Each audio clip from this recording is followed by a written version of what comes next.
मला सकाळी फोन आला होता संग्राम जगतापांचा, आणि ज्या दवाखान्यामध्ये त्यांना ऍडमिट केलेलं होतं तिथले डॉक्टरांशी पण मी बोललो. पण डॉक्टरांनी सांगितलं की दादा माझ्या दवाखान्यात त्यांना आणलं, परंतु दवाखान्यात येण्याच्या आधीच त्यांचं दुर्दैवानं दुःखद निधन झालं असं डॉक्टरांनी मला सांगितलं. आणि नंतर पुन्हा मी संग्रामला सांगितलं की संग्राम आता ते आज आपल्या घरात नाहीये आणि सगळ्यांनी स्वतःला सावरा आणि आता ह्या प्रसंगाला सामोरं जा. गेले अनेक वर्ष मला आठवतं 1995ची गोष्ट असेल. 95च्या निवडणुकीमध्ये आम्ही काँग्रेस पक्षामधनं निवडून आलो होतो 80 लोक आमदार, आणि त्यावेळेस शिवाजीराव कर्डिले पहिल्यांदाच अपक्ष निवडून आलेले होते. कारण माझी पहिली त्यांची ओळख, आम्ही असं बसलो होतो, पक्षाची मीटिंग नुकतीच निवडणुका झाल्या होत्या, आणि त्या हळूच येऊन माझ्या मागं बसले आणि नंतर त्यांनीच मला ओळख करून दिली की दादा मी शिवाजीराव कर्डिले आणि अशा अशा पद्धतीनं मी अपक्ष निवडून आलो. त्यावेळेस मी त्यांना सांगितलेलं होतं की तुम्ही अपक्ष निवडून आलाय, काँग्रेसच्या विचाराचा आहे, तरी देखील आता तुम्हाला उद्या 5 वर्ष काम करायचंय, त्याच्यावर रुलिंग पार्टी जी आहे त्यांच्याबरोबर तुम्ही राहिला तर तुमचे विकासाचे प्रश्न सुटतील, अशा पद्धतीनं त्यावेळेस मी त्यांना सांगितलेलं होतं. आणि तेव्हापासून त्यांचे माझे आजपर्यंतचे संबंध.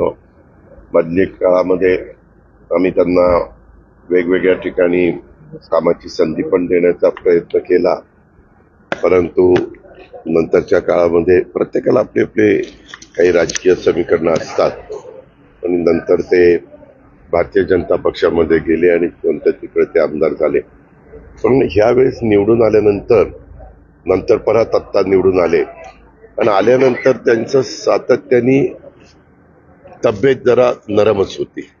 मी त्यांना आत्ता मध्ये एका कार्यक्रमामध्ये माझी त्यांची भेट झाली होती. अमित शहा साहेब जेव्हा शिर्डीला आलेले होते, ती अलीकडची माझी भेट. मी त्यांना म्हणालो की शिवाजीराव जरा तब्येतीकडे पहिलं लक्ष द्या, चेहरा जरा पांढरा झालेला मला दिसतोय. ते म्हणले नाही दादा ट्रीटमेंट चालू आहे माझं, मी स्वतः काळजी पण घेतोय, परंतु काळाच्या नियतीच्या पुढे तुमचं माझं काही चालत नाही.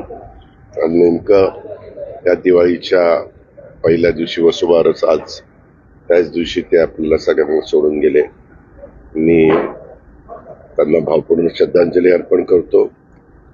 अतिशय सगळ्यांच्या मध्ये मिळून मिसळून राहणारं ते व्यक्तिमत्व होतं. बँकेचे पण ते चेअरमन होते. अलीकडे जिल्हा मध्यवर्ती सहकारी बँक जी अहमदनगरची आहे, अहिल्यानगर आता त्या जिल्ह्याला म्हटलं जातं, पण तो त्या जिल्हा बँकेचे पण चेअरमन म्हणून ते काम बघत होते. आणि अनेक राजकीय लोकांचा त्यांचा तसा बघितलं तर संबंध आलेला होता.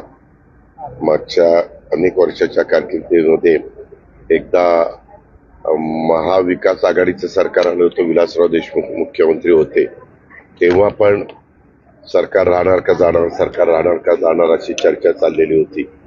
त्यावेळेस शिवाजीराव कर्डिलेंनी आम्हाला सपोर्ट त्या काळामध्ये केलेला मला आठवतं. अशा पद्धतीनं एक नेहमी आमच्याबरोबर काम करणारा एक सहकारी आम्ही आज गमावलेला आहे.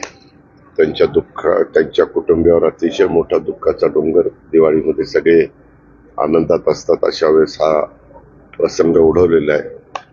मी परमेश्वराची प्रार्थना करतो त्यांच्या परिवाराला ह्या दुःखातून सावरण्याची परमेश्वरांनी ताकद देव आणि त्यांच्या मृतांच्या चिरशांती लाभो, अशा प्रकारची भावपूर्ण श्रद्धांजली अर्पण करतो.